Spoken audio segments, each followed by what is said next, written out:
পশ্চিম বর্ধমান আসানসোল স্কুলটি ইএসএল চিনাকুড়ি ও দুই কলিয়ারি একটি বেসরকারি সংস্থাকে বরাদ্দ দেওয়া হয়েছে। এই কয়লা খনিতে স্থানীয়দের নিয়োগ তালিকায় জমা করতে গিয়েছিল সমস্ত গ্রাম কমিটির সদস্যরা। অভিযোগ, সেই জমা করার আগেই কয়লা খনি চত্বরে সমস্ত গ্রাম কমিটি কয়েকজন সদস্যকে ব্যাপক মারধর করার অভিযোগ উঠল স্থানীয় কয়েকজনের বিরুদ্ধে।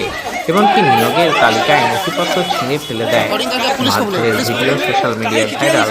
এই ঘটনায় কয়েকজন আহত হয়েছে।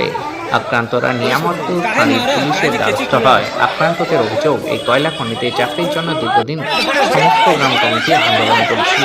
প্রথমে ৩০ জনকে চাকরি দেওয়া হয়েছে, পরে আরও ২০ জনের নিয়োগের কথা বলেছে বেসরকারি সংস্থা। শুক্রবার সেই ২০ জন নিয়োগের তালিকায় জমা করতে যাওয়ার সময় এই মারধরের ঘটনা ঘটে।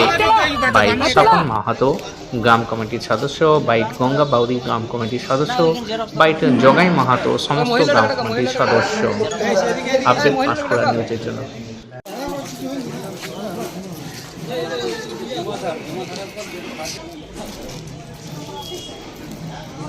ওই সকল পয়সাগুলো ওই ইয়া বলে সাইকেল বিয়া করনা